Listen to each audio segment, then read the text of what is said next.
All right. The party bus is we just leave one stream and head right on into the other. It's awesome. It's amazing. And on the nights that I'm not streaming, it's the same way. I'm as soon as one stream is, I'm looking which one am I sub to, that who am I subscribed to right now that's live streaming.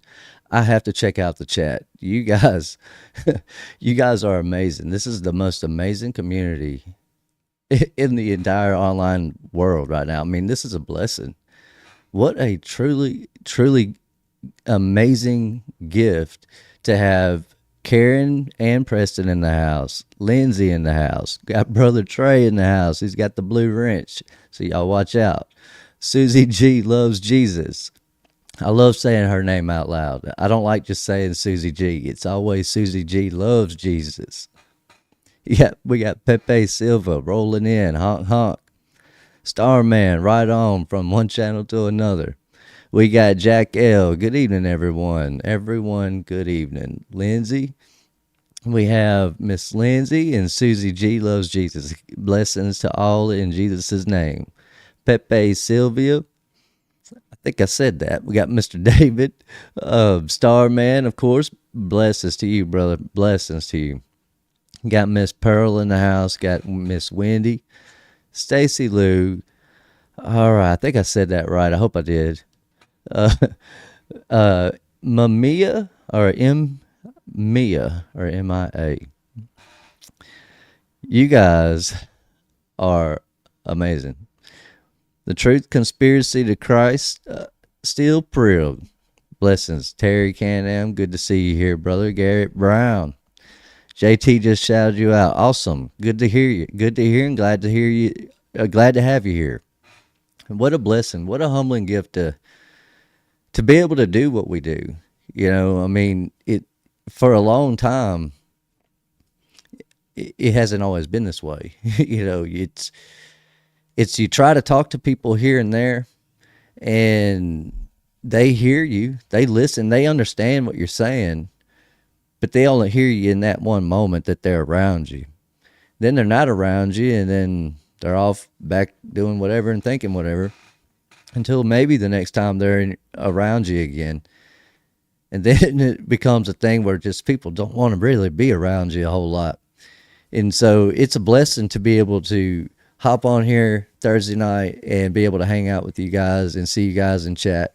Of course, I know that it could be some of y'all in here just to hang out with the chat, and that's fine, because some of the people I like to follow and listen to, sometimes it's just, you know, I like it, they're just background noise. I'm over here reading what you guys are talking about. So it's okay with me if that's the case as well. I'm just glad you guys are here, and I wanted to thank each and every one of you for being here. Now, if I miss anyone and anyone comes in after the intro here, then, you know, I apologize if it bothers you that I missed you, but I just simply didn't get to you, and I apologize. Miss Lacey, shalom. Miss Lacey says shalom to everyone else as well. And Brother Donut in the house. Good morning, Brother Donut, coming in from Scotland. All right, that's awesome. That's amazing. Look, we're growing every day. Actually, it's grown even more. This is awesome. Every time I look at this thing, it's growing every day. And it wouldn't be that way if it weren't for the support of this community. I know that there are going to be new people that are going to come to this chat and go, or come to this live stream potentially within the next episode or two, and may have certain expectations, and if I fail to meet those expectations, maybe check out the Revelation series we just went through. And if you want to catch it in your off time or spare time, that would be a good place to start, possibly within this channel, to kind of get a firm understanding where I'm coming from with my Jasher series. Tuesday night we left off with going into chapter 5 of Jasher. What we learned is so far in this Bible study series, going through this entire book here, is that there's not a whole lot different, or not a whole lot of difference. I guess that's the proper way to say that. There's not a whole lot of difference between Jasher and your standard King James Version Genesis. You know, the regular Bible that you read, it's the same book. It's just from a different perspective, so to speak. The perspective not being that one person was standing on one end of the field and the other person on the opposite end of the field, the perspective being their time and placement within the world. If you live before the flood, your ideas about life and everything would have been so different that it would be alien to any of us today. The issue is that it's not a whole lot of difference in today and back then. It's just we have less resources. We can't literally produce a lot of the same structures and even cities or even machines that they used to have. The only thing that separates us from the people of the past is that they lived in glorious kingdoms. Whether they were ruled by tyrants or these 137 kings that we were reading about, and I might be wrong on that number exactly. That was just a chapter or two ago. The point is that these people, and during this time before the flood, even though you had giants and you had mayhem and you had chaos and you had angels and you had God, talking with Methuselah and Enoch, you have Adam, the first man, died, and all of a sudden you get a warning from God that he's going to destroy the world. And it was a crazy time to really be in, but it in a lot of ways, when I say things like you wouldn't want to live in those times, maybe some people would, though, just the same as there would be people that would choose to live in this time, and not for the same reasons that you and I in this little season community would have to want to live in this time. You see, I only want to live in this time simply because it just so happens to be my time. I mean, this is the time I'm in. I mean, I'm not living in the past. I'm not living in the future. I'm living right now. And so right now is really what I should be worried about and focused on, but also in preparation for tomorrow. But the best way to prepare for tomorrow is to consider the outcome of all the previous past. And so to understand where we're coming from with the little season, how we got to the point of understanding with Revelation chapter 20, especially chapter 20, verse 7 and verse 8. That particular understanding, Matthew 24, all these other verses that lead you to this truth, all these other verses that lead you to this truth, none of us in this community would really understand it as greatly as we do Have we not been familiar already with all these early beginning events? So it's no secret that all of this has taken place.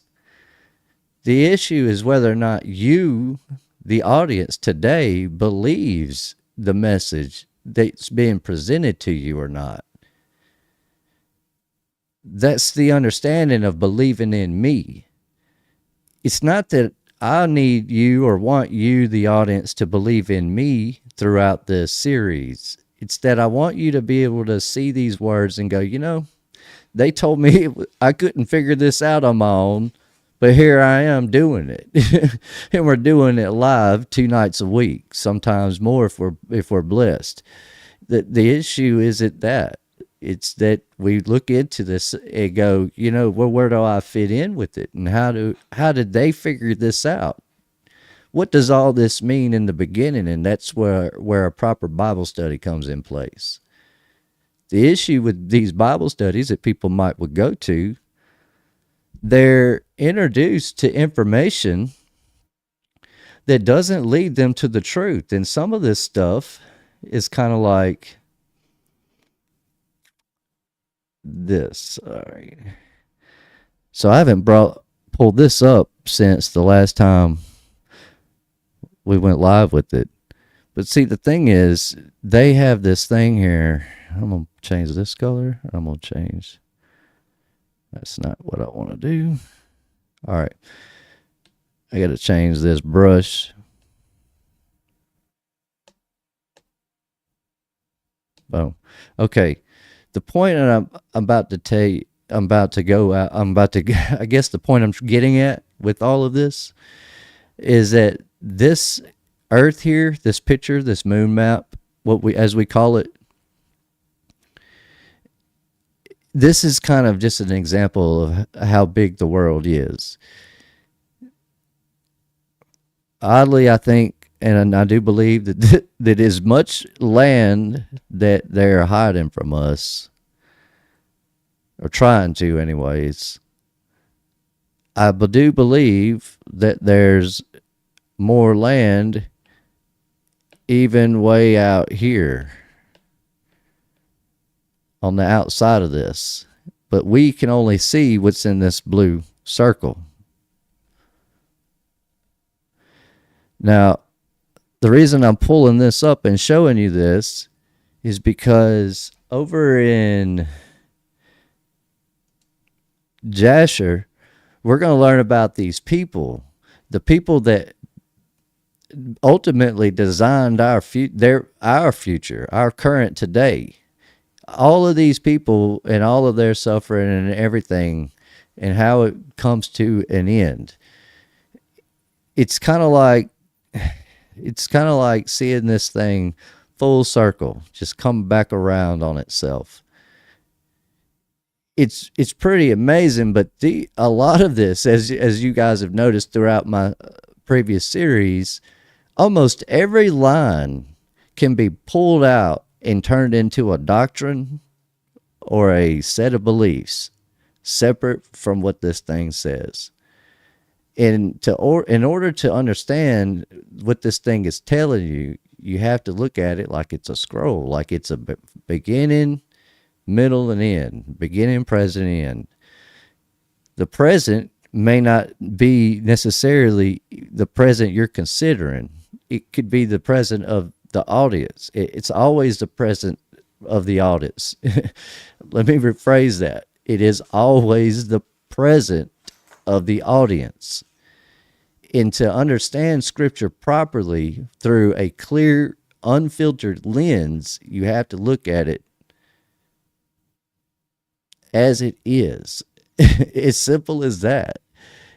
Don't change it. But the not changing it part gets confusing to people because you'll read this and go, I don't speak like that. Well, don't say it like that then. How would you say the same thing using different words? You see this, it's common with liars in courtrooms. You can ask someone a question Like a lawyer can ask someone on the stand a question about whatever's going on, and that person will sit there and lie, but also in a way that it almost sounds like they're not lying. And so you end up believing the lie part of it. You believe it as a truth almost. And it's like it doesn't make it what it is it's called double speak. It's a form of taking the same words you and I are reading and convincing someone you're saying something you're not. And that's what we don't do in this Bible study. And I know that it may end up causing offenses to certain people on an emotional level, perhaps. And to that, I apologize. But I'm not going back and forth, back and forth, back and forth about it. What we can do is communicate and communicate properly, as we do in chat here. And this is just for those this is just a disclaimer, a small little disclaimer. This is for anyone who would come into this in the future and want to be a problem. We're not here for problems. We're here for the truth. This world that we live in is way bigger than they tell us. Even if this is all there is, even if this circle area right here, if that's all there is and all this is fake, let's just say that. Let's say I'm making that up because I'm crazy and I'm a conspiracy weirdo. All this is fake. This is all the land there is, and the earth is still a ball. Regardless, there's still a lot of land is what I'm trying to point out here. There is still way more land than our measly little 8 billion people can house in, live in, and enjoy peacefully. There's a lot of land throughout the world. That's all I'm trying to point out here. This is not what the world always used to look like, though. If this were the entire world and there aren't any other lands outside this blue area, the world would have been much bigger, but it would have been more like a square, but like 4 squares. It wouldn't have been a circle necessarily. I'm not saying that we wouldn't look up at a square moon. We would still see a circular moon, and we would still see this image right here. You've seen these maps before. I didn't think about having one of those prepared. I'd pull that up. But you've seen these maps where it shows like it looks like a piece of land, and then they got something going on in the middle there. And you would think the way it looks like this land just keeps going. Well, it does. But they only show you this in that map because that's all we're allowed to have. That's all we're allowed to have dominion over. That's all I'm pointing out with that. Doesn't mean you can't go live out here. If you wanted to go out here, you could, so to speak. Zoom in on that. What I'm pointing out here is if you wanted to live, why is it?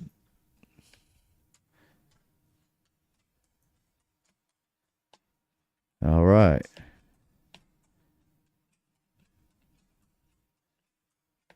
Well, let's see. Go back to gallery. It won't let me draw on it. It changed its mind. It don't want me to draw on this thing anymore. Regardless, point I'm trying to make is you'd have 4 land masses right here. This was all pre-flood, though. These 4 land masses would have had these 4 rivers going through it. You would have had this mountain area in the middle. That big mountain area in the middle was once a giant tree that covered a lot of this in the middle. But there's a lot of it that it didn't cover.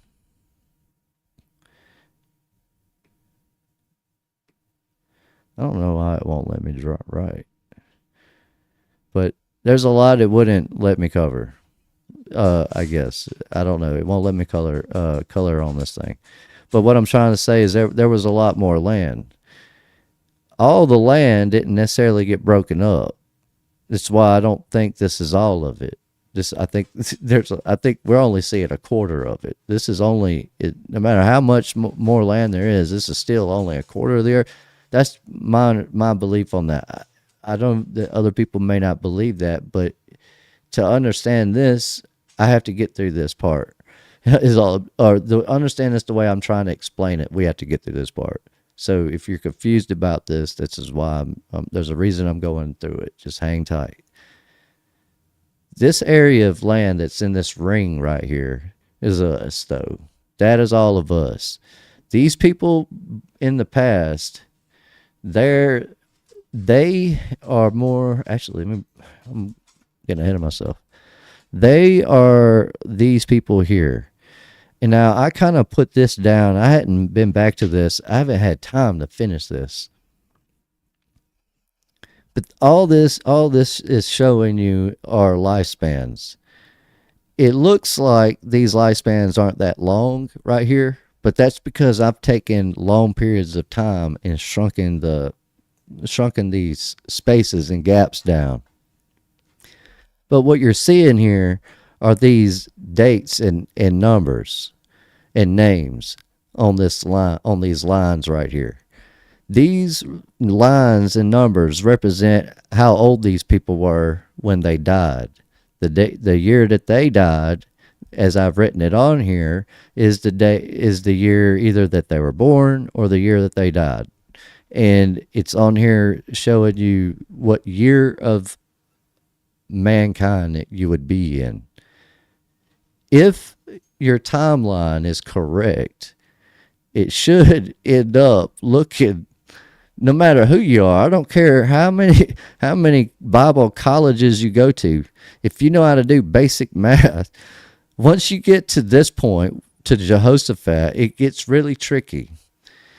There's a there's a lot of rebellion throughout history, throughout biblical history.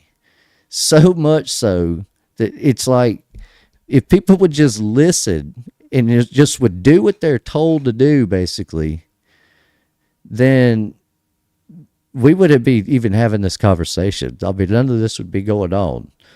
But nobody throughout history and throughout time, they just are super rebellious. And what ends up happening is people end up getting married from one line to the next, and then one person marries another line to the other. But what ends up happening is maybe someone takes someone else's name. And now you have a lineage that is supported in some truth, but its ultimate beginning or origin was something completely different.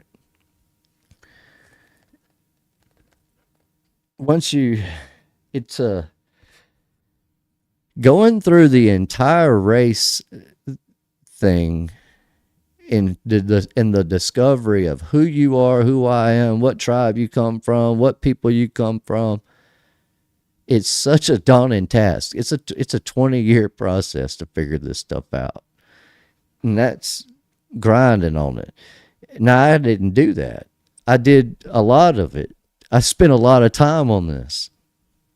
But I didn't spend quite 20. I'm saying that if you were to just spend every waking hour of your life, it would take you 20 years to go through this whole thing and actually dissect it properly. It's why I know some of these people are full of it when they say, oh, I'm from this group or that group or whatever. I'm like, okay, whatever. I can tell by your fruit who you are and who you come from. And today in the little season, it really only matters one thing. Who are you here from? Well, I hope that y'all understand, and I know y'all probably do. I want you to know that I come from my Father in heaven. I don't come from the devil that's in charge on earth. And I don't believe you guys come from the Satan. I believe you guys come from the Father in heaven. And I think he gifted me. He said, I know you've been through a lot and you've been asking for fellowship. Here you go. And there I am, blessed. The point I'm trying to make is none of these people that we're reading, all these people we're reading about, none of them understood how blessed they were in the time they were in. That's why it's really no point in worrying about or even considering whether or not you'd be living this way or that way or this time or that time once you understand when in time you are. The problem is, if you were to try to build a timeline, you get to this point in it, and when we start filling in these lines, they're going to get super small, and there'll be tons of them kind of just waving back and forth to just go through this thing as we finish it. I'm probably going to have to extend this out and make it a lot longer to do it properly. But I've got to get 2,000 more years into here, and we can do that with the Bible. The problem is, once you get into Revelation, this part right here just goes away. This 1,000 years disappears. And then suddenly you have what you're taught in school, which is whatever they want you to think. So if you don't know what the little season is this period right here, this 6,500 year period. This is after the 1,000 years. The 1,000 years comes at the end of the world, which was Armageddon in 5,500. The reason I cling to certain books like Jasher and Enoch is because it talks about these numbers and these dates specifically. In one of those books, I mean, it even kind of tells you that Adam was crying or something. And the angel comes to him, tells him, "Hey, what are you doing? Get up." He's like, no, I'm going to die, He's all upset.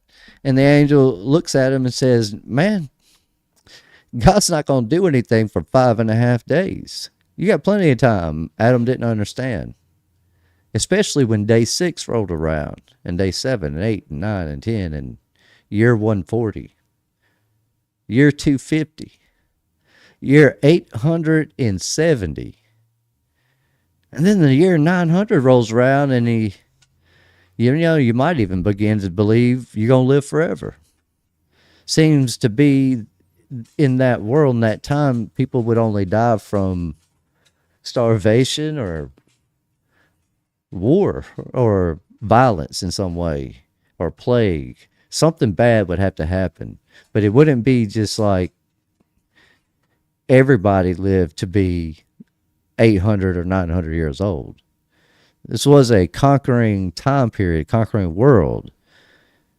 It's just we today haven't been taught enough about the old times and the old beginnings to understand how sacred these understandings were to everyone.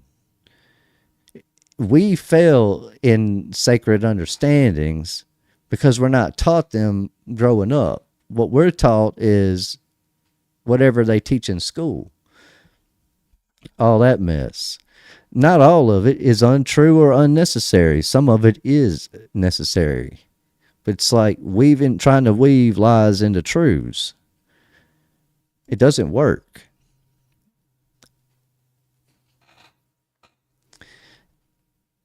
In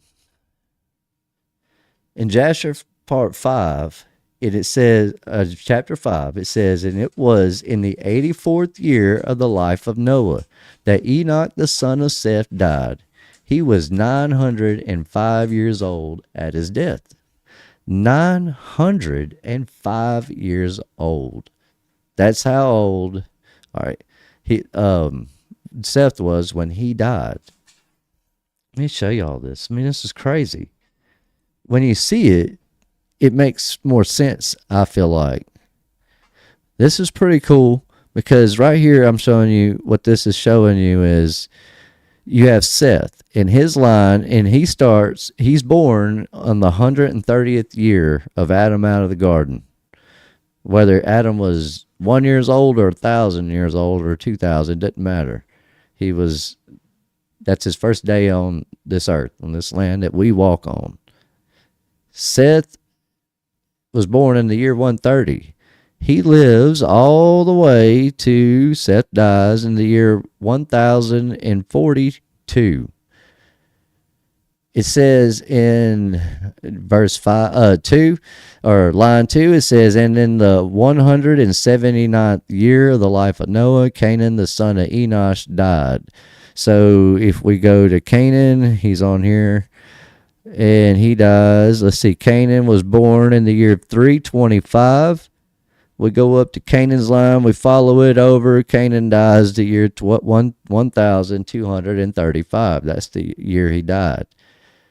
Now, the issue may be that some of these dates and numbers may not exactly match some of the dates and numbers we have in the King James Version. I'm still okay with that, and the reason I'm okay with that is because I believe this book here was written during the Millennial Kingdom, and I'm going to trust it a little bit more as a result of that. I don't think it would have survived and been here with us this long had it not been for its truth. Jasher, on the other hand, I could see why they would hide it, because it does filter out some of the stuff that you don't understand or might get confused with within Genesis. But this is showing you these dates and how long they lived. But not every human being got to live this long. A lot of people died, like were killed and all kinds of stuff. I mean, it was a hellacious time period. There were these massive trees all over the world, and these trees went all the way around this thing. They covered this whole thing. You would have small gaps in it here in the branches here and there, but for the most part, you had the whole world just about covered in these trees. Not all of it, exactly all of it, because you do have areas where trees just don't grow. But what I'm saying is it would have been a beautiful place. Then all these trees start getting cut down and destroyed. People start sinning and rebelling against God. They turning against the word that they were taught from Enoch. They didn't listen to Methuselah, even though they were righteous kings. They became unrighteous. And this is where people will forget how context works, I guess, and say, oh, they will forget that they became that way. It's the same context with like Noah, when it says he was perfect in his generations. Now you can take that one of two ways. He was perfect as in he wasn't tainted in his bloodline. It wouldn't necessarily change anything, but it's a fact that he was perfect. It doesn't say that he remained perfect. He lives another 600 and something years after the flood. And it says in verse 3, and in the 234th year of the life of Noah, Mahalalel, the son of Canaan, died. And that's these dates and these numbers. When you start going through Genesis, when we start writing these dates and numbers down, and we start building our timeline, maybe I'll do a timeline series. We can kind of put this thing together, and what you'll see is how you can kind of place these events that you read about throughout the Bible within these dates of these people's lives. And you'll see, like over in here, this black area, you have Noah actually over here on the far left. He's in the blue, and he dies over here, way over here on the right side in the red. See, he dies right there. But this is several hundred years. This is several hundred years after the flood. Here's Abraham. Well, he's not Abraham yet. When he's born, I've got it at 1948 here. That's 1,948 years.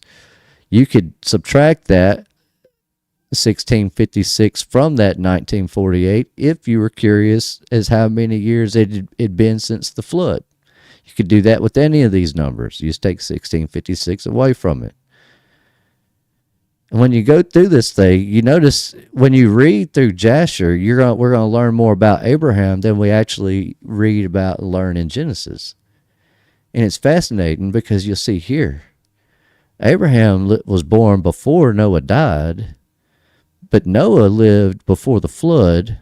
Abraham comes hundreds of years after the flood, but then he ends up living with Noah.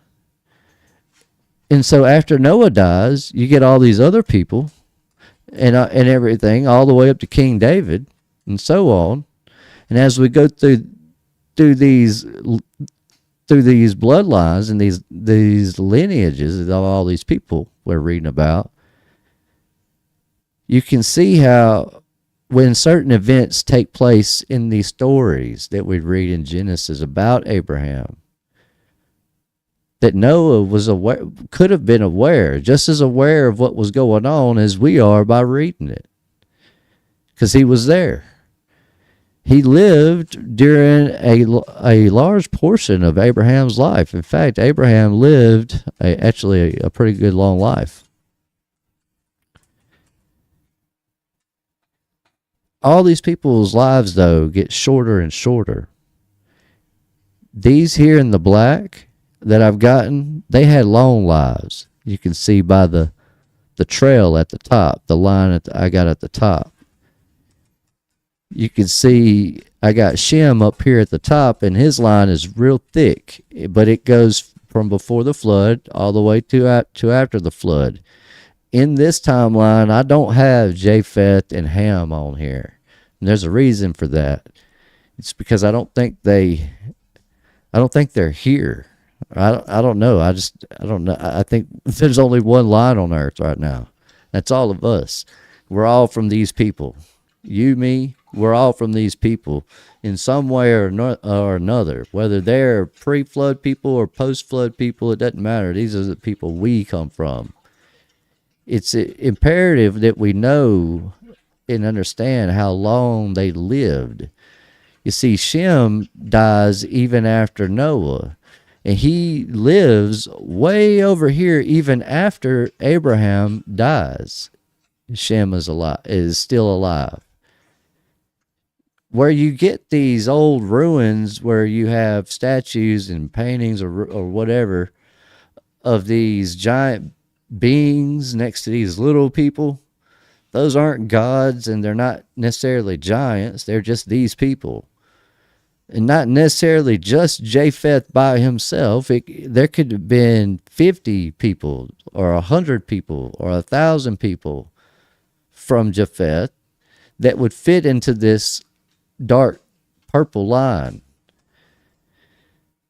These thinner lines would be lesser, they're smaller, they have shorter lifespans, so less people will fit in their timeline, their existence. Just today, if I passed away tomorrow, well, within my lifetime, there's never been less than 7 billion and there's never been more than 9. But when the world exceeds 10 billion and gets to 12 billion people, you may have silly people, especially in politics, because you know how politicians are. They're the smartest of the bunch.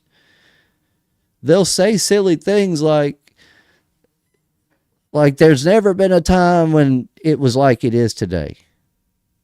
Because their time will be so much different than ours. And that's all they'll know, is what they're being taught.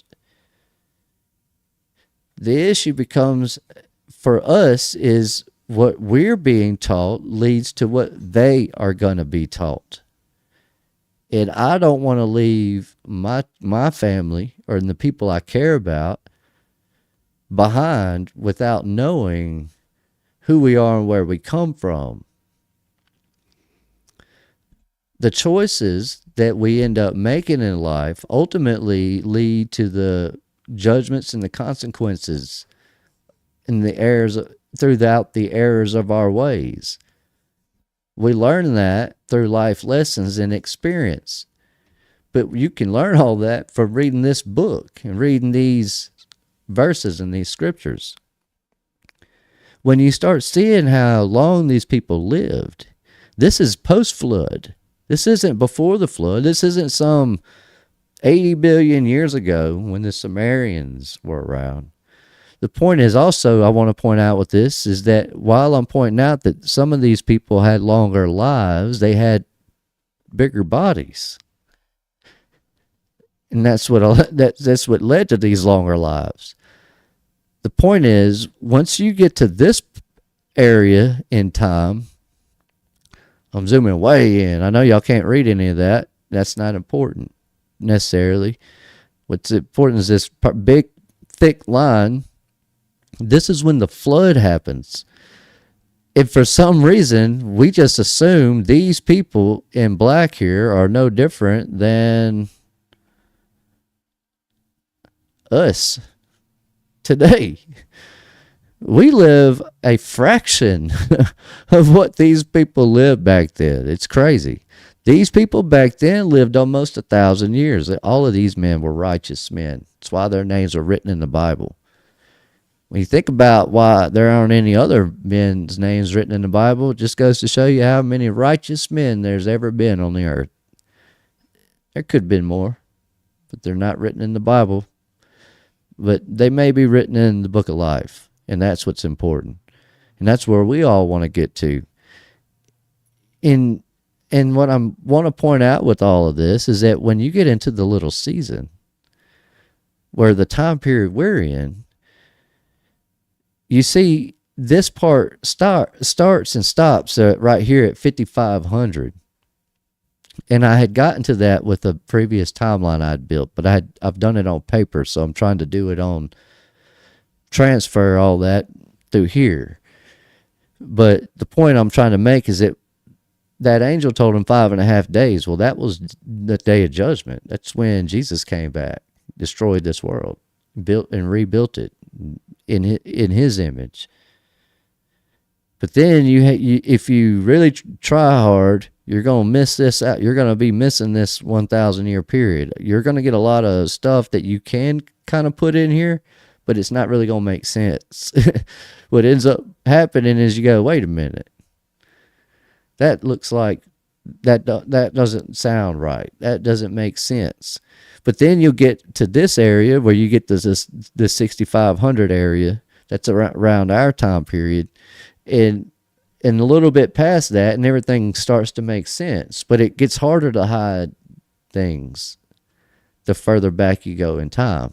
It's easier the further away from an event to forget about how it actually happened, or if it happened at all. There could be children one day speculating on whether or not 9/11 happened. Whether it was an inside job or not, there will be people that just simply don't believe it even happened. What I'm pointing out is that these people had different understandings about everything. Their connection to God, their connection to the world, to everything was very different than yours and mine. When this flood happens and these people end up coming into the world, Arphaxad, Salah, Eber, Peleg, Ru, Serug, Nahor, and Terah, all the way up to Abraham, when these people come into the world, it would have been vital and necessary to do right. And the reason being is because if you were one of these people, you would treat your children the way your father treated you. And their fathers were Ham, Shem, and Japheth. Now, from this particular line, not the Ham or the Japheth line, we learn that each of these men who are named in Scripture, each one of them raised their children in the ways of the Lord, But more than likely they raised him in the way of the Lord because they didn't want him to repeat what he just did with the flood. Don't do that again. Quit teasing us with these storms. They didn't want to go through that again. So it would have been imperative that you do right. Just like put yourself in those shoes. Just if God destroyed this entire world tomorrow and only the people in chat and let's say 1,000 other random people who know nothing about the things we know, and we're the only people left on earth, who's in charge and how do we run things? And do we stay together or do we separate and go about our own singular ways? If we come together, we got to have some way to do it socially. We have to be able to get along with each other, and we have to work well with each other.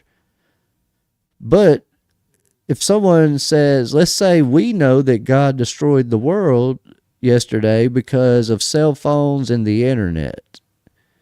And so we all make a pact. We're not going to talk about the internet. We're not going to ever have cell phones there anymore. No more internet and cell phones. We're getting rid of them.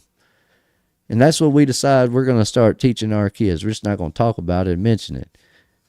We're going to point out words that are illegal and wrong to say. You can't talk about these things. You can't even build these things. God destroyed the whole world for it. So what I'm pointing out here is that these guys would have been pretty righteous, but they still would have they would have been harder on their people, is all I'm pointing out. But as time goes, it gets easier and easier for each of these people because civilizations start growing. The number of people on the earth starts to multiply. As it's multiplying, it becomes like the sands of the sea. It becomes to a point where you now have people all over the world. Let's say you can go all in these lands. There were people everywhere, all over this thing, like the sands of the sea.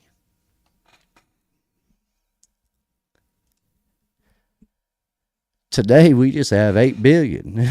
I mean, you can drive an hour almost from any point on earth and get away from somebody, get away from everybody. It's pretty wild. I mean, there's not too many places that you can't really drive that far and get away from people. The problem is people don't like you getting away from them.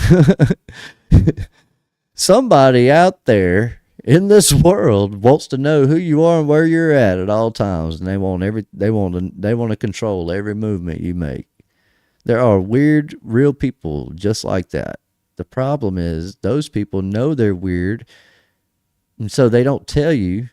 They hide it from you, and they become your bosses, your rulers, or whatever, your masters.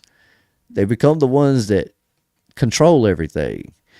And we're all stuck here going, what in the world? Like, none of this makes sense. But it's just the way it is. It's always been that way. I mean, I've heard that my whole life. Well, that's just the way it is. Well, there ain't nothing we can do about it. Well, sure. But not with that attitude. There's nothing we can do about it. Like I said before, this isn't me encouraging bad behavior. I'm just simply saying that doing nothing leads to nothing, or nothing good. These people were righteous in their ways. It's why their names were written in here. But it doesn't mean they didn't have children. It doesn't mean their children didn't have children. And it doesn't mean that every person in their family was righteous. But it does mean that their names carried on throughout lineages. And these lineages formed dynasties and whatnot as men conquered and took over the world. And this goes on for thousands of years after the flood. There's a big war between Japheth's sons and Nimrod's sons, like a massive world war. There's some Indian text that I had read about where they're talking about this war. It's pretty wild, But when you look through the historical records on it, they'll try to tell you it's a different time period or it didn't happen at all. It's just a whatever, a legend. But there is truths rooted in all these lies and deceptions. I think for every truth, there's two lies, or every lie truth, or something like something. I can't remember exactly how the phrase goes, but it's something to that effect. There's a lie and a truth in everything, but there's probably more lies than there are truths. Problem is they make the truths sound good. These people living in this time, they had to deal with giants. They had to deal with Nephilim. They had to deal with crossbreeding animals. All these wild, horrible, crazy things that they had to survive through. I doubt they could have survived through it with fragile bodies like ours. They would have had to be bigger and stronger to survive. And I got to wondering throughout my journey and all of this is how would they, well, how big would they be? How could they be that big? Like, what would support their life in that way? And nothing in our world makes sense. Like the physics and biology and genetics, all that. When you learn about all this stuff, none of that really makes sense. Like it doesn't explain how these people could have lived that long and grown to the sizes they were. You'd have to change the environment. Well, how do you change the environment? Well, they show you in movies all the time. They call it terraforming. Well, in this case, you would have to reverse terraform the earth to be able to support these giant beings or tall people or people who could live these long lives. It's not just the aether that we lack down here. It's the air that we breathe. It's different. The oxygen levels are different. So all of your molecules are different. Everything in your body is slightly different, but similar. And in all these people that we're reading about and learning about, they come from these people from the past that lived these long lives. And then after the flood, these people still kind of live some long lives, but not quite as long. But their lifespans got shorter and shorter and shorter until we get to where we're at today. We think we're living it. Anyway, I guess that's why everybody's in such a hurry to live their best life. Because, hell, you only have your 20s or your early 30s. And some people, they call it a midlife crisis if you're over 50 and buy a Corvette or something. It's really fascinating stuff. When you think about how everything has developed from old ideologies that have somehow, it's like they take pieces of them and just throw them at us, and we just go, oh, I like that. Oh, nah, don't want that one. When the truth has been in front of us all along. We just haven't been taught how to read it properly and how to understand it. The ones in this community, the ones that are here from JT Follows JC and the others, y'all have this, somehow this awakening, spiritual pineal gland opening, eyes wide open vision when it comes to this scripture. And I can tell because whether or not y'all have read this and understand it exactly like me, the words that you guys speak in chat and the conversations and the joys and the amens, that's a blessed. I mean, it just shows that the word of God is true because it works. It leads to peace and joy. It really does. And so I wanted to just say thank you again to this wonderful chat community for being here and hanging out with me and having patience as I go through this thing, lecture style. But I know a lot of you guys are here because of JT Follows JC, and look, that brother is on a roll. look, he really does have good content. If you guys don't know who that is, or haven't checked him out, you definitely should check him out. And I'm probably gonna say that until he decides he wants to retire from this, and and because I hope he's live every time I'm not. I want to check out his stuff. I like his community, and I like his message. And I mean, he's really thoughtful. You know, he really does do such a good job at hosting. I can tell you, he definitely made Connor feel comfortable. If he didn't feel comfortable, he looked comfortable, and that's what matters the most. Is that he feels comfortable because he really is, whether he believes it or not. But that said, again, like I don't want to get too caught up in the chat. I would love to watch all of you guys and listen and go back and forth with you guys. And I am going to catch up with you guys here in a minute, but I wanted to get through this part because I don't want to be stuck on this timeline or this moon map. Really, the focus should be just in this book. That is an outside thing, but it's one of those things where your discernment's going to have to come into play. I'm trying to kind of make this as simple as possible. It's why I want to just kind of mainly keep scripture on the screen. But for tonight's purpose, I wanted you to be able to visualize some of this stuff that we're talking about.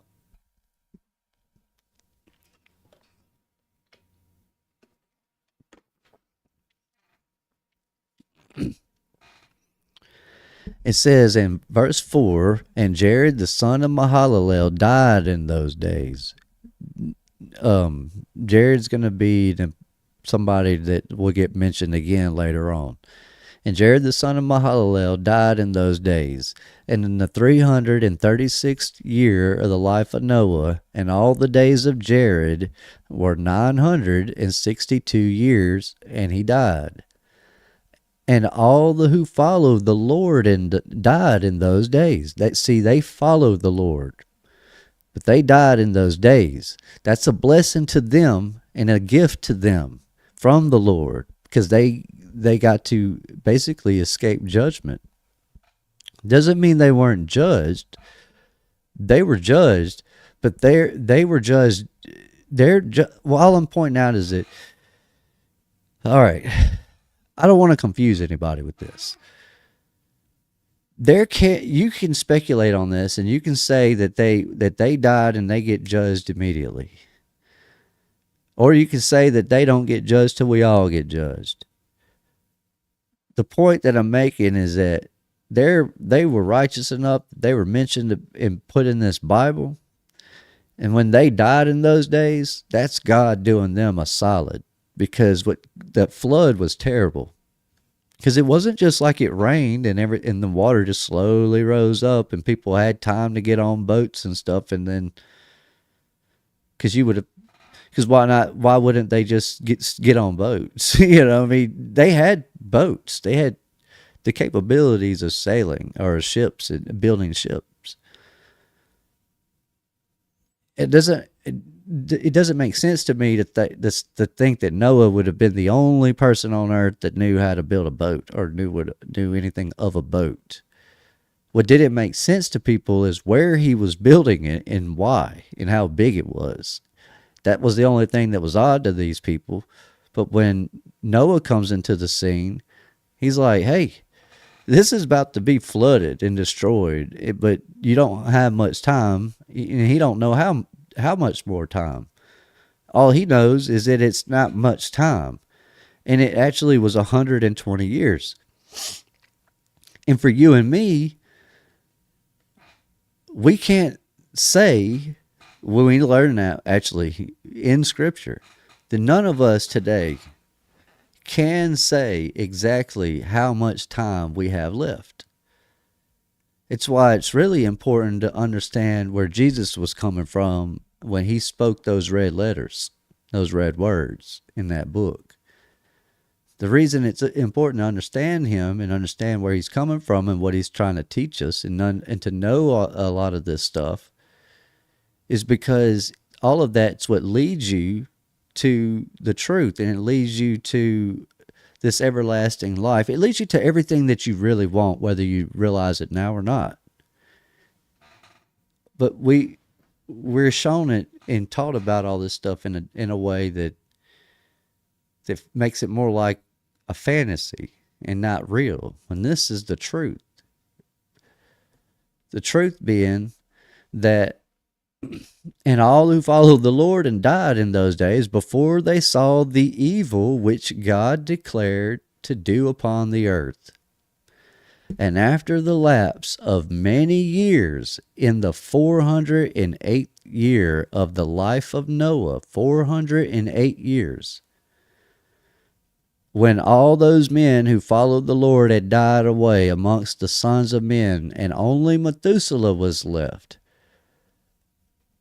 all those men who followed the Lord who died away from amongst the sons of men, and only Methuselah was then left. God said unto Noah and Methuselah, saying, Speak ye, and proclaim to the sons of men, saying, Thus said the Lord, return from your evil ways, and forsake your works. And the Lord will repent of the evil that he declared to do to you, so that it shall not come to pass. He's telling them, go and tell the sons of men, saying, Thus said the Lord, return from your evil ways and forsake your works.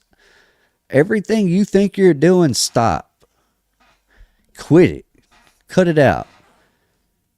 Do something different. This is what he's telling them. Well, everything you're doing, do it different. Do different. Do better. And the Lord will repent of the evil that he declared to do, meaning he just won't do it. That's what repenting means. It means to just don't do it. I don't like it, but I don't like it and I don't do it anymore. Do to you so that it shall not come to pass. Say it, he just won't do it. He said, don't worry, I won't mess you up if you do right. For thus said the Lord, behold, I give you a period of 120 years. If you will turn to me and forsake your evil ways, then will I also turn away from the evil which I told you, and it shall not exist, saith the Lord. And Noah and Methuselah spoke all the words of the Lord to the sons of men. Noah and Methuselah, they speak to every person there is, every man. The words of the Lord, they speak to all of them, day after day, constantly speaking to them. But the sons of men would not hearken to them, nor incline their ears to their words, and they were stiff-necked. The sons of men wouldn't listen to them. And they were talking to them every single day for 120 years. Like, come on, guys. I'm telling you guys every day. Just like JT was saying earlier in his chat, in his live stream. The more of us, the better. The more people that are out here spreading this word and making these videos and making content and talking about this stuff, the more people that come to my channel, learn about me, can then learn about JT, learn about Connor, learn about Jason Jack, learn about Madeline, learn about Paul. They can learn about all these people and our community can grow even bigger. And as it grows, we can all benefit from this. Everybody can. As the truth grows, we can benefit from it. If we don't adhere to the truth, though, we don't benefit from it. Doesn't mean you don't get benefits by clinging to these lies and these false doctrines, because clearly there's plenty of benefits. I don't think there's a doctor that would say, all right, yeah, let me start over and become a garbage truck driver. You know, it's just, that's not going to happen. It'd be kind of silly to do that. And I understand where they be coming from. There were a lot of people thought I was silly getting out of the military when I did. There was a lot of people that thought I was silly when I left my plumbing company behind. There were a lot of people that thought I was silly when I didn't obey this or obey that or do this or do that like everyone else. There's a lot of people think I'm silly. I guess I'm silly. But it's the Father in heaven I'm searching for. I'm not searching for this fame and glory and whatever society has going on right now today. The only way it's going to make me excited about that is if society is full of people like Allison M. and Dan North and Pearl, Ain't Buying It, and Wendy, Brother Trey, the Cult of Khan, and JT Follows JC, and the entire community. If everyone was was of the same heart and mind as all of you guys, I mean, the world would be amazing. I mean, it'd be awesome. There would be no alerts on your phone talking about, hey, your light bill is due. We'd be doing things very different. But we do what we're told to do. No matter how free we are, we always do what we're told to do because we're sheep. Somehow, they've turned that into a negative thing. It's not a negative to be the sheep of the Lord and to let him be your shepherd. The problem is we have a lot of sheep that are taught every day that they are also shepherds. So you got the blind leading the blind. Then you have people like us, and we seem odd because we're not blind. And they don't trust us because we're not like them. Also blind. It's a dooming or a damning of oneself. It's really sad when you think about it, and it's kind of like, dang, man, it's like depressing. But I don't know how they get excited over it other than the ones that are over there. Ooh, yeah, I got them today. Those fellas, they love it. The ones that benefit from it. They love the lies because they benefit from it. It's why they fight you for them. Or at least they would rather fight you for them. Like we said before, everybody has a price. The problem with communities like ours, most of us don't have a price. You can't buy us. That's going to make it difficult for some people to earn a living and make money doing this. And that's not why I'm doing this. I don't think that's why a lot of these content creators are doing this. Not for the money. They're doing it for the message. At least it appears to me that way. But doing this for the message and understanding that God blesses those that do his works is that's just the same thing. There's nothing wrong with being blessed, and we're going to learn that as we go through this book, because you'll see as people actually served the Lord, they were blessed.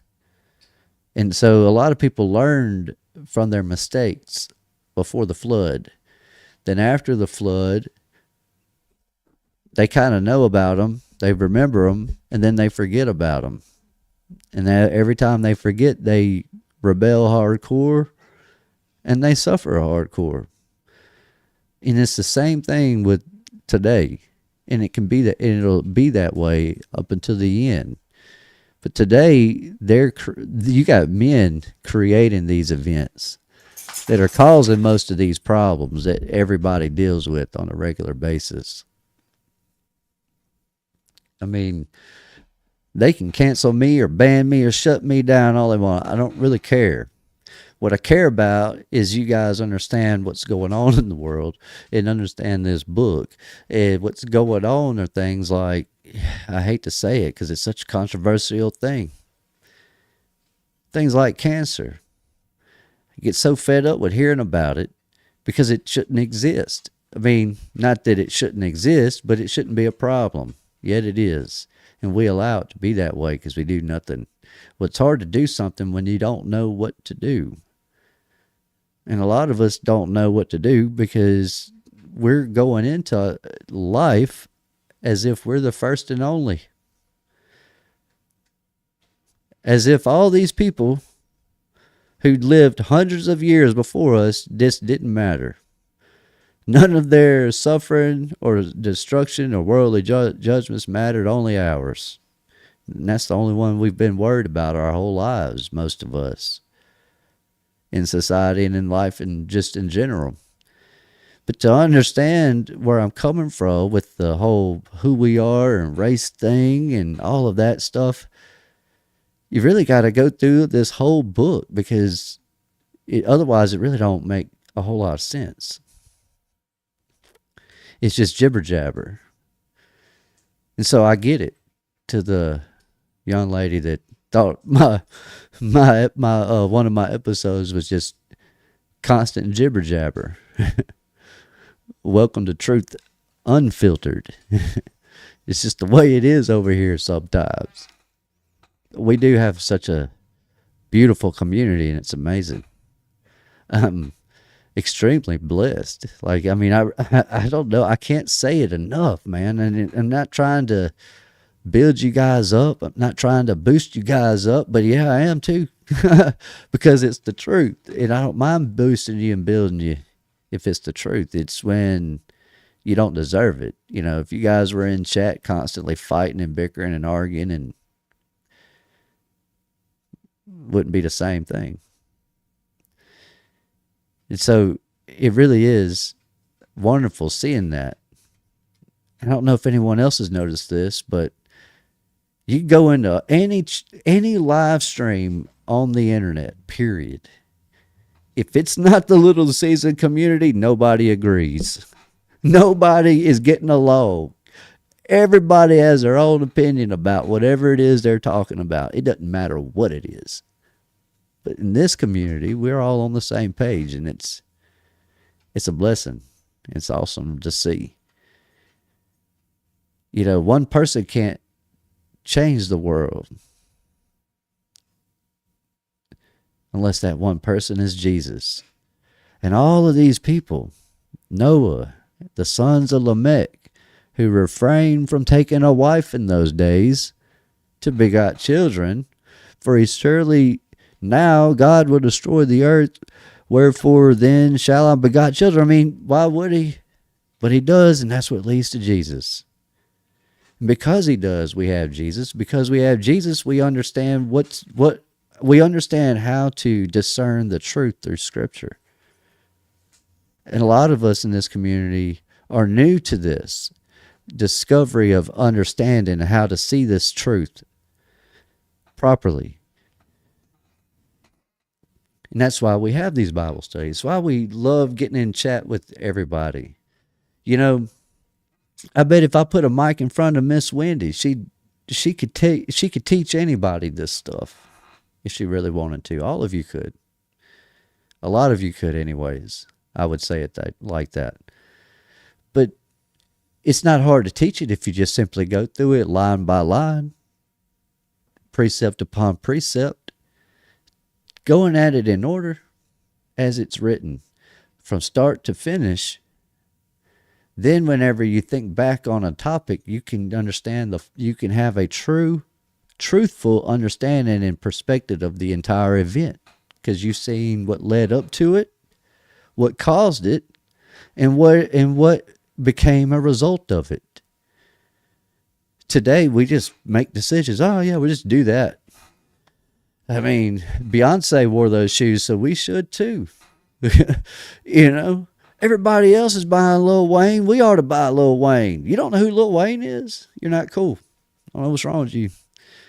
If you don't know who JT follows JC is, you're really not cool. You know, you're not cool if you don't know Colton Khan. And I don't care if Brian makes you upset or bothers you. I know he does some people, but if you don't know him, you're not cool. The cool kids should be the ones that are telling the truth, not the Lil Waynes. No offense to Lil Wayne. I grew up listening to him, you know. I like his music to a degree. I just can't anymore. It's nothing personal towards him. just the way it is. So I try to make my own. Of course, I ain't perfect, and I'm no saint, and a lot of that, my first beginnings in music, is not good. It's terrible, and I hope no one ever finds it. I don't think I have any more of that online, but hey, you never know.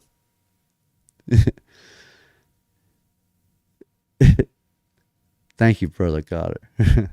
You guys are really awesome. But it's just amazing that we haven't been taught audience relevancy, or how to see audience relevancy with the true and proper, truthful and proper perspective. These were righteous men who lived long lives. But not just that they lived long lives. It's not like they just sat there in one spot and this is all they did for these entire...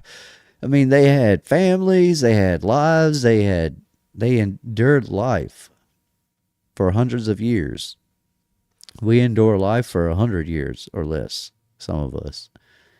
And the Lord granted them a period of 120 years. And during that time, Noah was like, surely now will God destroy the earth.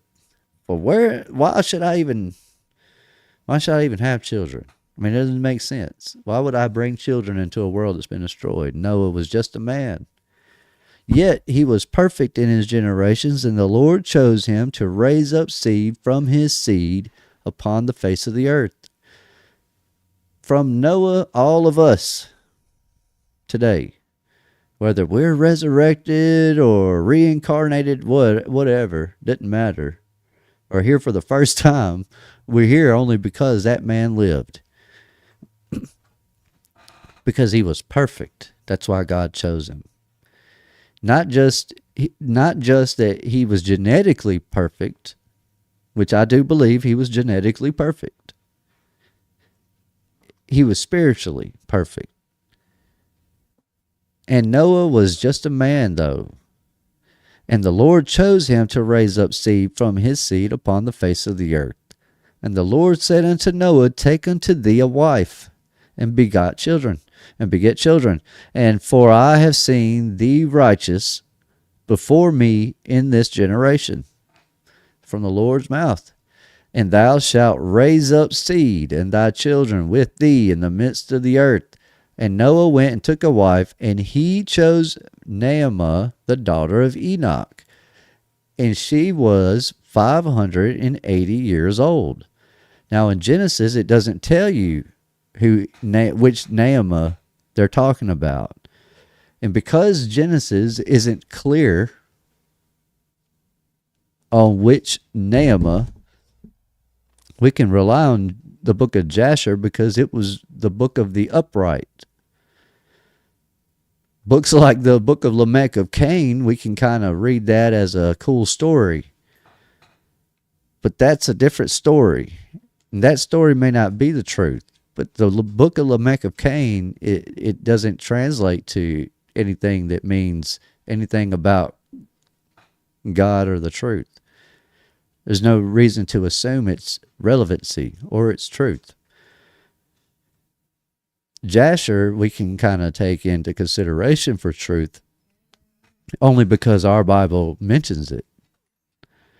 And and the Lord said unto Noah, take thee up a wife and begot children, and because he's seen him righteous in that generation. And thou shalt raise up seed, and thy children with thee in the midst of the earth. And Noah went and took a wife, and he chose Naamah, the daughter of Enoch. And she was 580 years old. That should put to rest which Naamah we're talking about in Genesis. It's from Enoch, not the Naamah from the Lamech of Cain. A lot of people will say, well, we'll go to that. Like I've pointed people to it. Like I've said, hey, go check this out. Because that should get you thinking, wait a minute. Is this right? And then if you haven't, and then if you've never read that, and then go, well, let me go check and verify. Well, this book and that book, these Jasher and the King James Version Bible both kind of validate each other. I mean, you could even include the Geneva Bible There you go. Three different works, all kind of validate each other. But none of them validate the book of Lamech of Cain. It's just that the book of Lamech of Cain seems plausible because it's kind of describing what you would imagine that event or a period to be like. Now, there may be some truth in it. Like it could have been like that in those days, but it doesn't necessarily mean their lineages, the understanding of their lineage is true.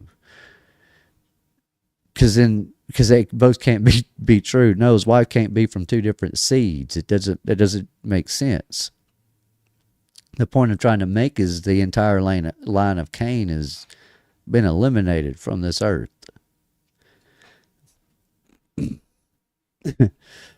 Let's see. Where was I? All right. Verse 15.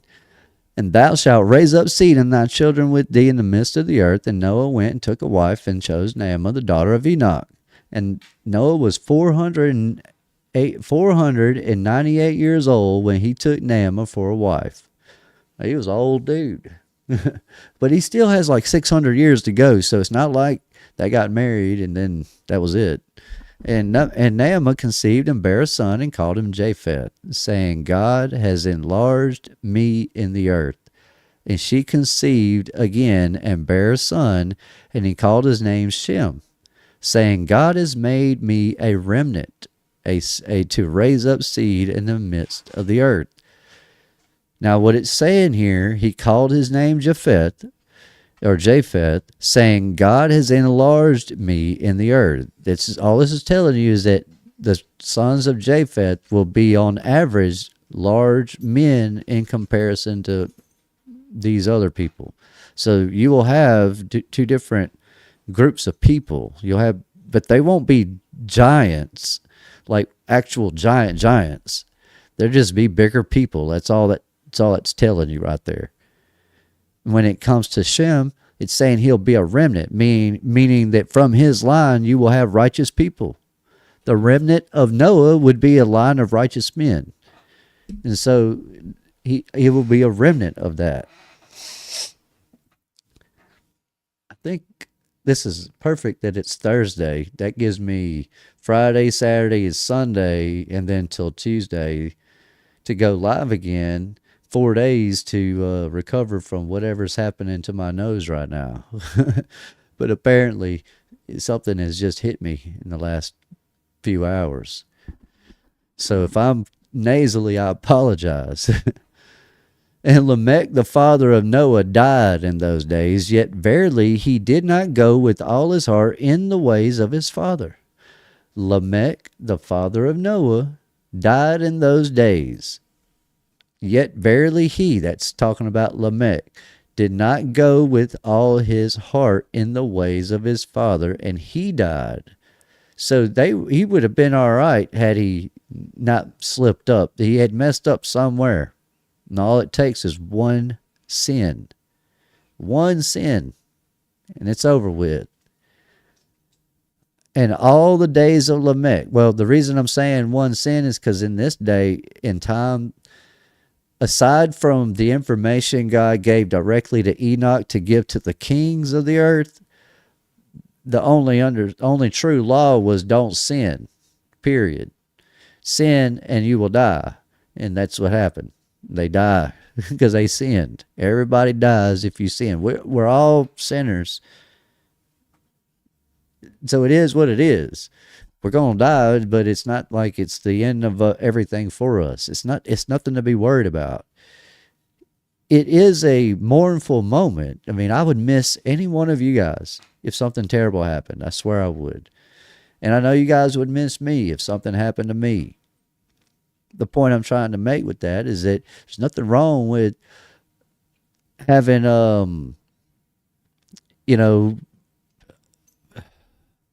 loving lives and loving families and loving each other to the point where we miss each other. There's nothing wrong with missing each other. You can miss people from the past. Problem is, we don't need to dwell on the past. We need to understand it so we can move forward. And that's how you move forward, by going, oh man, That shocked me. Let me not do that again. You know, Blitzcar says gargle Listerine or okay, he says gargle Listerine or a high percent alcohol as soon as possible. It works for me often with that first hint of stuff. No joke. Take a quick break for a minute. Yeah, I might do that in a little bit. Maybe we'll see. um, Actually, I prefer orange juice. I'll just drink a lot of it, and usually I'll feel better in a few days. So I think I'll be okay. And I appreciate that though, Blix, and I appreciate the rest of you guys. And I saw the prayers, so thank you for that. And Lamech, and all the days of Lamech were 770 years, and he died. And all the sons of men who knew the Lord died in that year before the Lord brought evil upon them.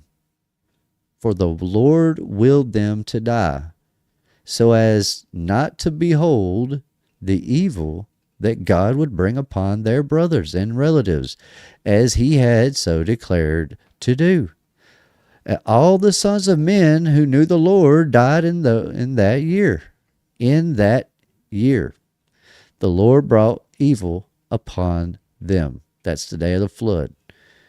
In that time, the Lord said to Noah and Methuselah, stand forth and proclaim to the sons of men all the words I spoke to you in those days.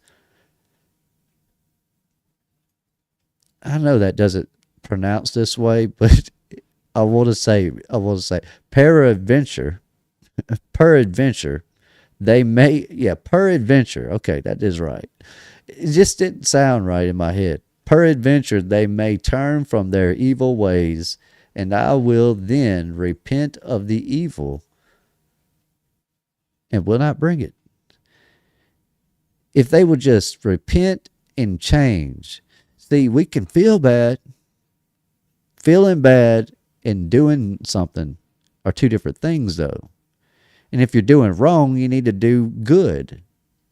Do the opposite of wrong. But you're doing something, not nothing. And that's all it's saying, that they got to change. And Noah and Methuselah stood forth and said in the ears of the sons of men all that God had spoken concerning them. But the sons of men wouldn't hear it, neither would they incline their ears to all their declarations. And it was after this that the Lord said to Noah, the end of all flesh is come before me on account of their evil deeds. And behold, I will destroy the earth. And when he destroyed the earth, it broke up into pieces. Not all were small pieces. I mean, some of them were big pieces. You still had big chunks of land. You just had a lot of smaller chunks now, along with the flood. This happens as a result of the flood. And it was after this the Lord said to Noah, the end of all flesh is come before me on account of their evil deeds, and behold, I will destroy the earth. And do thou take unto thee gopher wood, and go to a certain place, and make a large oak, and place it in that spot. The only issue with this is that gopher wood only grows in one place in the world, and it's in Florida. I think somewhere else down further on south, there's another place where a little bit of it grows, I think, but the majority of it grows in Florida. And it's interesting because that doesn't necessarily mean anything, because everything got replanted. Like the trees and everything was placed where it was placed. But it does kind of mean something when you consider how they planted everything. They planted everything with birds. What I'm pointing out here is a thought that can be dismissed by misunderstanding the truth of that thought. And what I'm talking about there is that you could have an argument that says, well, you don't know that the trees where they are at today are where they once were before the flood. But in the same breath, you could say, well, birds migrate. They fly on these patterns. and they kind of go from point A to B back and forth. They go to this one place and make babies. They go to this other place to raise them or whatever. They fly around, do different. They migrate, and they use birds to reseed the earth, so to plant everything. I mean, that's how they got all these trees to grow where they did. So it is more likely that these birds would go to the areas that they most inhabited. So if you're feeding these birds these seeds or plants or whatever, these seeds, then it would make sense that they would, go to the areas where they once were before. The issue is that there's something going on with our center and our north that's keeping everything contained within our little realm that we live in.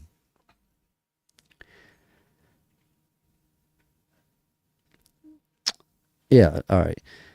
So when we see things like gopher wood, people will come up with these theories and these thoughts on it and go, well, that means that Noah's Ark was built in Florida. And it means that all Noah and all Adam and all these people, that's Florida, that's got to be this place or that place. But it doesn't prove anything is all. It doesn't prove anything. It is kind of interesting, though. Kind of odd to think about. How could birds plant anything if they're fake? Spy birds. JT in the chat. And it was after this that the Lord said to Noah, that he'll end all the flesh, and then go build this ark out of gopher wood. And thus shall make it 300 cubits its length, 50 cubits abroad, and 30 cubits high.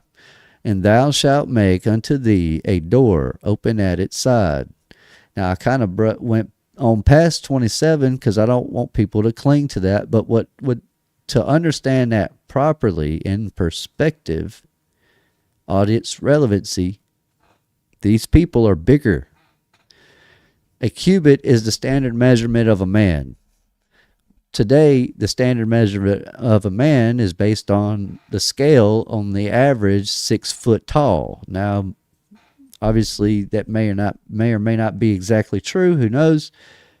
But that's what we call average. Basically, is 6 foot.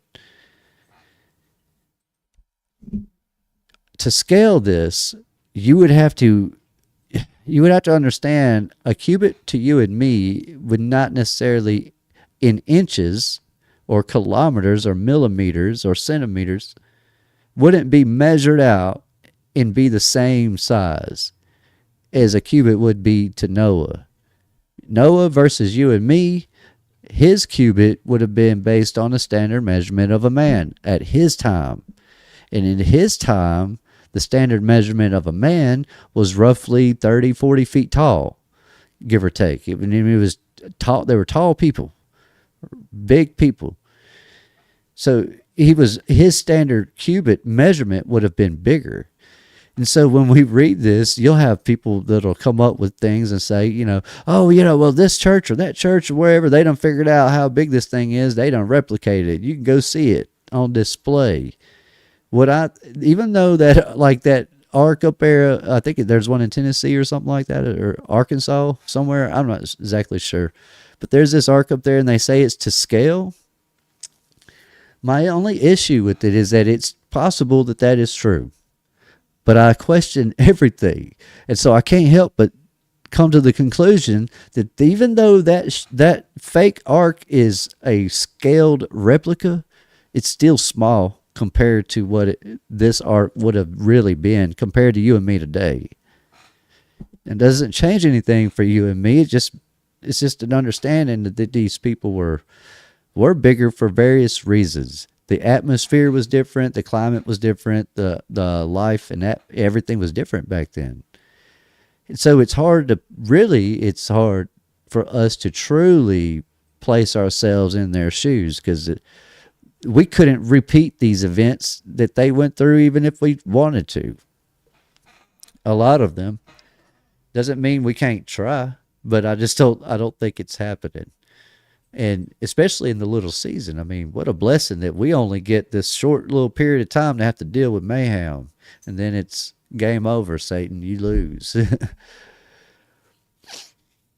And he says, and thus shall make it 300 cubits length, 50 cubits broad, and 30 cubits high. And thou shalt make unto thee a door open at its side, and to a cubit thou shalt finish above, and cover it within and without with a pitch. So he's telling you, it is giving you a pretty accurate description of the ark. And behold, I will bring the flood of waters upon the earth, and all flesh will be destroyed. From under the heavens, all that is upon the earth shall perish. There won't be one living thing. Not one. Not a single living creature. Not a single living person. Not a single thing. All be gone. Dead. Destroyed. They're judged. Judgment is coming upon the earth. And thou and thy household shall go and gather 2 couple of all living things, male and female, and bring them to the ark to raise up seed upon the earth. It's funny because in this book and in yours, it says 7 animals, 7 of each animal, and of every clean animal, and 2 of every unclean animal. So the issue becomes what's clean and what's not clean. How do you know? Well, it'll tell us. It just won't tell us right here exactly, but it will tell us later on. That's how the Bible works. And it's why a lot of people get frustrated with it, because it's not a 30-second YouTube reel. It's a long, drawn-out thing. We're on episode 5, guys, of Jasher. We just went through 12 episodes going through Revelation. You know how many episodes this thing could have? Truth Unfiltered could have 1 million episodes. We could go through the Bible every time I go live. It just never really finished. There's things that we haven't gone over that we've kind of missed. There's things that we haven't avoided. There's things that we hadn't gotten to yet. There's a lot you can do and understand through Scripture. But it's not a thing you can just pick up and you just got it right now, which is something I feel like us content creators got to make clear, because if we don't, you'll have people come in the comments talking about, well, I didn't figure everything out you meant in the first 30 seconds, so I'm out of here. Okay, well, you didn't catch the whole 2-hour lecture, Bible study, hangout session. The first 2-3 minutes, you didn't get it all. I'm sorry. This is long form. That's what 2 hours is. And Noah rose up, and he made the ark in the place where God had commanded him. And Noah did as God had ordered him. In his 595th year, Noah commenced to the ark, and he made the ark in 5 years, as the Lord had commanded. 5 years. That's all it took. The minute he started building it, you can imagine those folks looking at him going, man, that dude is crazy. It had never rained. Why would he be building this ark? He's crazy. They only got, that clock is ticking. They had 120. Now they're down to 5. Then Noah took 3 daughters of Eliakim, son of Methuselah, not 3 daughters from the sons of men, not 3 daughters from Cain, 3 daughters from his grandfather, Methuselah. His daughters married for his sons, as the Lord had commanded Noah. We are a pure generation. We're a perfect generation. Doesn't matter if you're white and you marry someone from China, you marry someone from India, you marry someone from Africa. It doesn't matter. You can cross, mix, breed, whatever. It doesn't really matter. At the end of the day, we're all from the same line. We're all originally from Noah. So we're from Adam. And we're from Seth. None of us are from Cain. None of us. But it's just pointing out here who we are from. Eliakim, son of Methuselah, for 3 of his daughters for wives for their sons. And it was at that time Methuselah, the son of Enoch, died. And 960 years old was he at his death.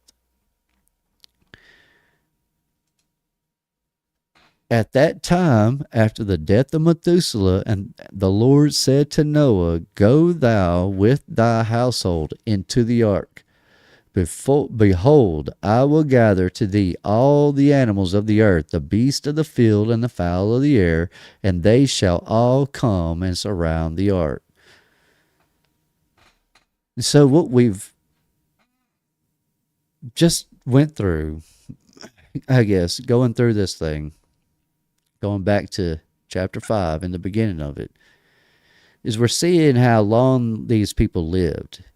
But as time goes by, it's not just that they just for no reason get shorter and shorter and lower lifespans. It's the choices these people are making, like tearing down the trees, like destroying towns and cities, and burning toxic chemical waste and stuff like that, like poisoning the earth, putting chemtrails and floating, putting this stuff in the sky, and call me crazy for that all they want. We're not idiots. We can see what's going on. A lot of us have a lot more information on what's really going on than others. Some of us just aren't going to talk about all that, because it's not what we're here for. What we're here to do is to understand that we see what's going on in the world. We see how everything is. You can see what we're talking about. And when you read through this thing and you go, we're a lot like that, or we just went through that, or they're going through that now, or we're doing similar stuff. They just use all of this is a blueprint. It's a blueprint for doing righteousness. It's a blueprint for being unrighteous. However you want to live your life, you're going to be going at. This book has described that way of life in some way or another, and it's told you what would be the result of that. We try to place ourselves within it, and as if we're somehow smarter than these guys. We know more than these guys. We have a better understanding than these guys because we had Jesus. Yeah, someone had Jesus in their lifetime, not us, not as he was in the days of the millennial reign. In those days, it was very different for those people, just the same as it would have been different for these people. But these people were not just a bunch of cavemen learning how to figure out how to make wagons and stuff. They had kingdoms. There was 100 and something kings under the service of King Enoch. You had King Canaan, King Methuselah, even though they kind of rebelled against Methuselah. Rebellion is a constant theme throughout Scripture and throughout the generations of these people as we get through the people who come after the flood. To understand who these people are, we need to know which seed they come from. To know which seed they come from is how we're going to figure out who we all come from. Now I'm subscribed. Now I know y'all know who I'm talking about. Some of y'all do, but I'm subscribed to this lady, and she's done these really good breakdown videos. And I think she knows what she's found out, because normally I would say I don't think they know exactly I don't think she knows what she's found, but she has definitely found. I think she knows, and I think it's a little scary, but I want her to know she don't need to be afraid. There's nothing wrong with exposing all that information. It would have been bad years ago, I think. I don't think they would have allowed all this to come out 10 years ago, 5 years ago, 15 years ago. Today, it's different, and I don't know what it is. It's exactly that's led in the world to today allowing us to have these meetings and these conversations and these talks. But whatever's going on is a movement for certain. And if the birds are fake, we're going to figure it out. And if they're real, we're going to figure that out. And if the Bible can help us, then we're going to lean on that. And what I want you guys to have the same peace, regardless of whatever situation in life you're going through. I want you to be able to have the same peace and joy, the same love that I have for my Father in heaven. I want you guys to be able to understand him the way I do. Not just so that you could worship him like me or be exactly like me, but because the more of us that understand when and time we are, who we are, and why we're here, the better all of our lives will be. The more, the merrier. That is it. There's a reason that saying exists. The more, the merrier.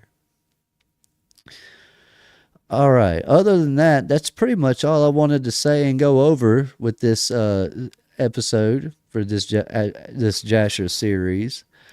I wanted to talk for a second and just see what you guys thought about this. So I could obviously do whatever I want, but I don't want to just do whatever I want. I want to do what you guys want. And I noticed I read back through some of the comments, and I saw where you guys were saying, giving me some advice on things I could do with the future of this channel. And one thing I would like to do is I would like to have guests on. I would like to have someone come on. I would like to be able to have you guys be able to call in and talk.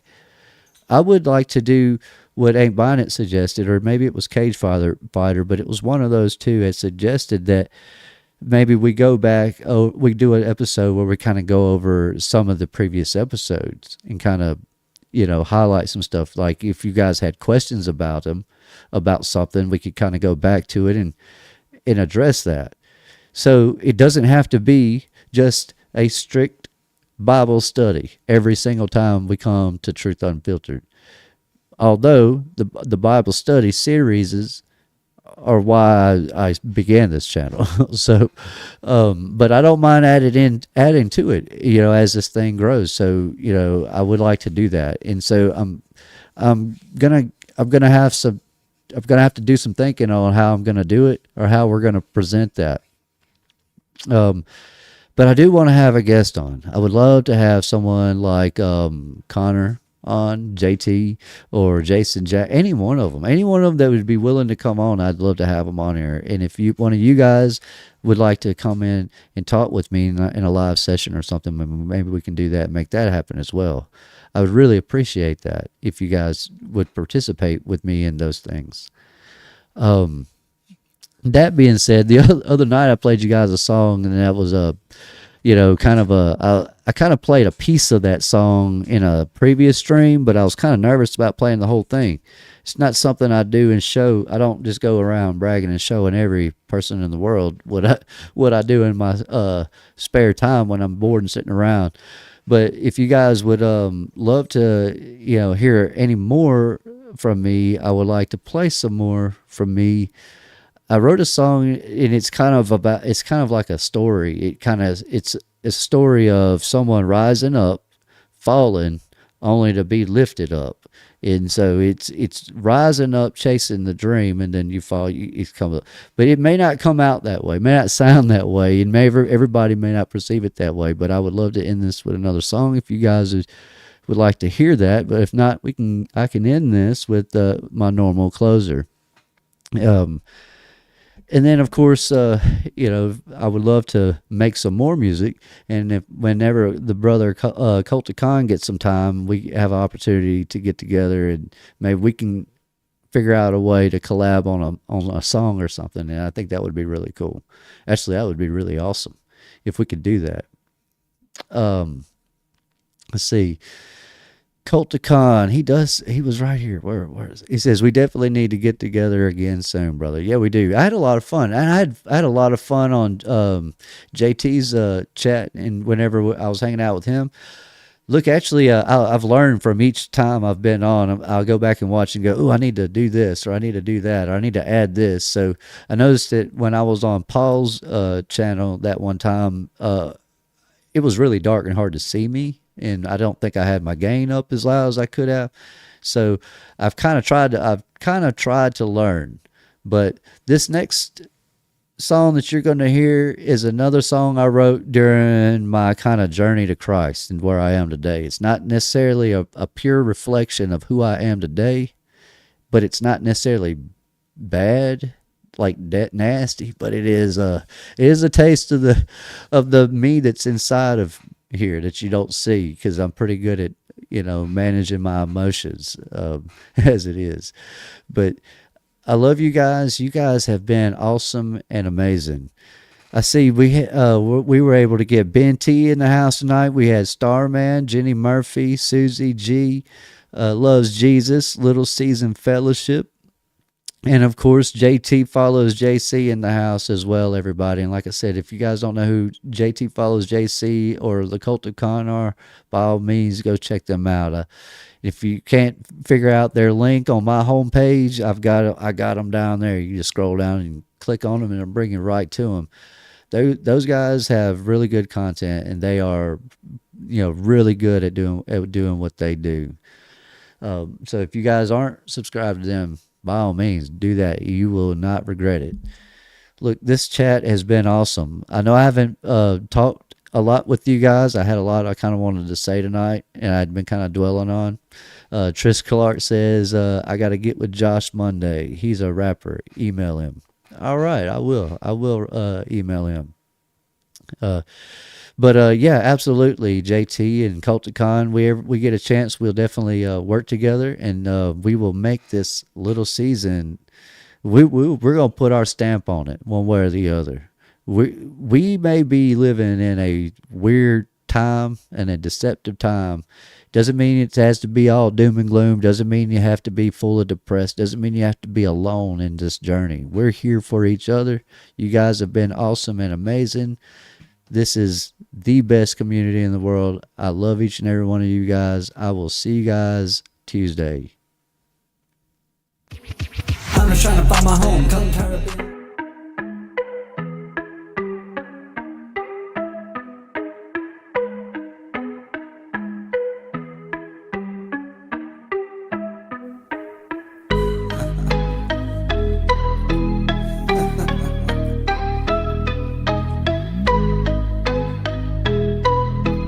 I'm quite sure they will say so.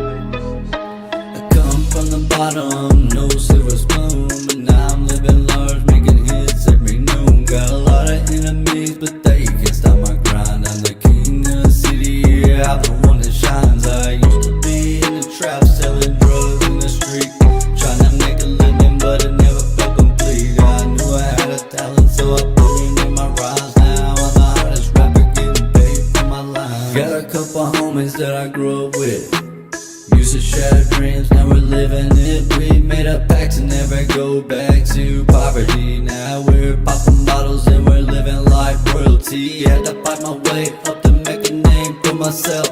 Never got a hand, now had to work for my will. But now I'm on top and they all know my name. I'm the biggest in the game and that's never gonna change. Got my money on my mind and my eyes on the prize. I'm on top of the world and I'm never gonna compromise. No one can bring me down, cause I'm always on the rise. I'm the greatest of all time and I never tell no lies. I came from nothing, now I'm worth millions. I got the fame, the fortune, and the women. They tryna bring me down, but I just keep on winning. I'm the chosen one, the greatest that's ever been in it.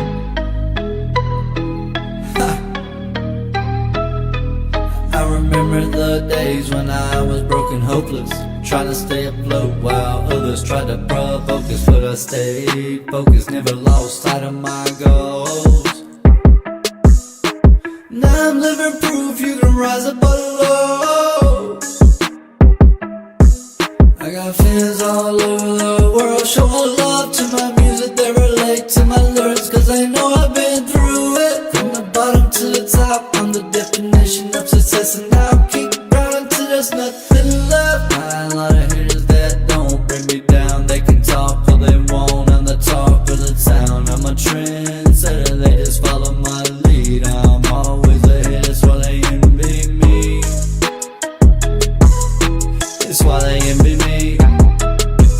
Got my money on my mind and my eyes on the prize. I'm on top of the world and I'm never gonna compromise. No one can bring me down, cause I'm always on the rise. I'm the greatest of all time and I never tell no lies. I've been through the struggle and I seen the light. I used to live in darkness, but now I shine bright. I've come a long way from the days of desperation, and now I'm living my dreams with no hesitation. I got a lot of people that I wanna thank for believing believing in me when I was on the brink of giving up and throwing in the towel. But they never let me down, they kept me from a foul. Now I'm living the life that I always dreamed of. I'm a king of the game and I'm never gonna budge. I got a lot of hits that are top in the charts, and I'm gonna keep making them until death do us part. Got my money on my